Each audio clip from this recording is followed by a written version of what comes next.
Hello and welcome to TK, Coach on the Rocks.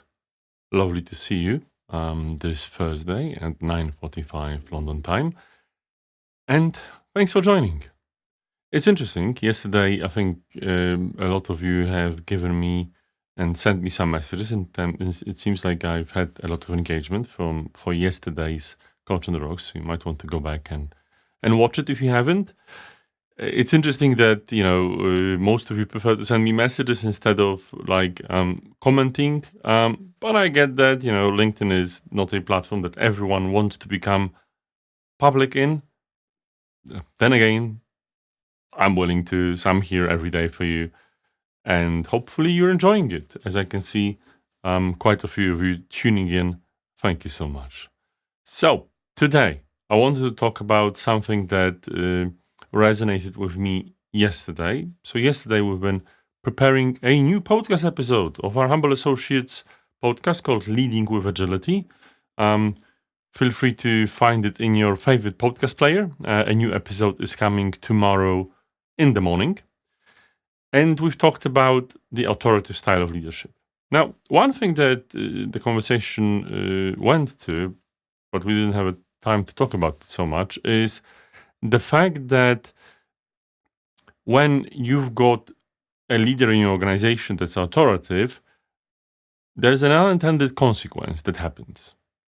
You see, in many organizations, and if you're a people leader or a HR person, you will probably have seen it in your organization with your leaders. The fact is, some leaders believe it's their job to tell other people what to do so they can do their bidding. And being quite authoritative with it. Essentially, that means that employees might feel like they have no decision power as to what they're supposed to do. They're just supposed to submit and do what they're told. Now, in terms of knowledge work, this has an interesting consequence, which I've seen throughout my career. It's essentially that people become very risk averse. Right? So, for instance, if we're asking a person to use a new tool, a new technology, a new process that they're not experts in or deeply familiar with, they will feel like, oh, if I'm going to say yes, or I will give an indication that this is something I can do, they will absolutely make me do it. Maybe they're asking me to train some people in, again, technology tool, something. And even if I'm using it for decades and I'm quite an expert in it, there is always this personal resentment. Oh, maybe there's something I don't know about it, or maybe I'm not the best trainer. I wouldn't be able to impart this knowledge. So I will try my best to distance myself from it, because if I show any indication that I can do it, I will be made to, right? So this actually, and I'm sure you've seen it in your organizations, breeds a lot of fear. And this closes you as a leader, or your organization, if you're a person that is a people manager, HR, etc., too many opportunities. Organizations become stagnant. They are not able to innovate.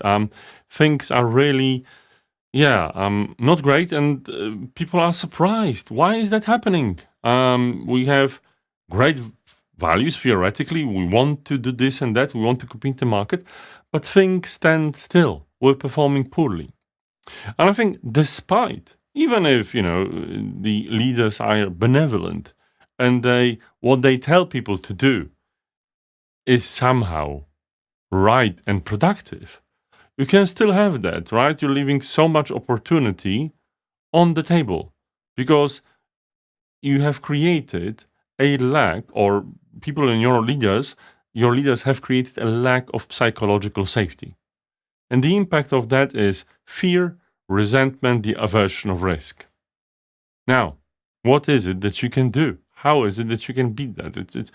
We've got a whole module in our leadership development training and the wider program about psychological safety. But short end of this is, it needs to go from the leaders. As a leader, you need to show that not only that you're making psychological safety for your team and you're saying the words, obviously people will want to see the action, but they also will need to see that the leaders of their leaders, so more senior managers, more senior leaders are also doing, and that people throughout the organization are serious about it.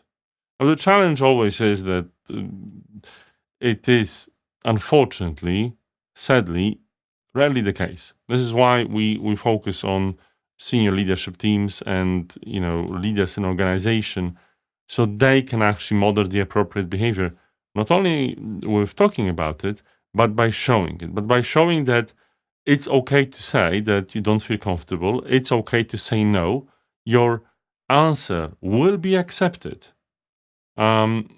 It's okay that you say, I've been in this situation and I had people saying no. And yes, well, I've negotiated. I've done my best to help them understand that they can do it, right? For instance, if they feel like, for instance, a lot of the times there's a language barrier in the modern world, right? And people feel like, oh, I can't speak this particular language that the client is operating in, and I won't be able to handle myself. And the encouragement from a leader helping a person overcome that is important, right? But always, I think it only works if a person really believes that the choice they're making is their choice to make. And I think wherever you are in this organization, if you create such an atmosphere, such a set of values and such behaviors, you will open up quite a few possibilities. One of which is coming to my next Coach on the Rocks tomorrow at 9:45. And before that, you might even want to, in the morning, have a look at the next podcast episode from Leading with Agility from us at Humble Associates. Until then, have a nice day, and I'll see you soon. Bye-bye.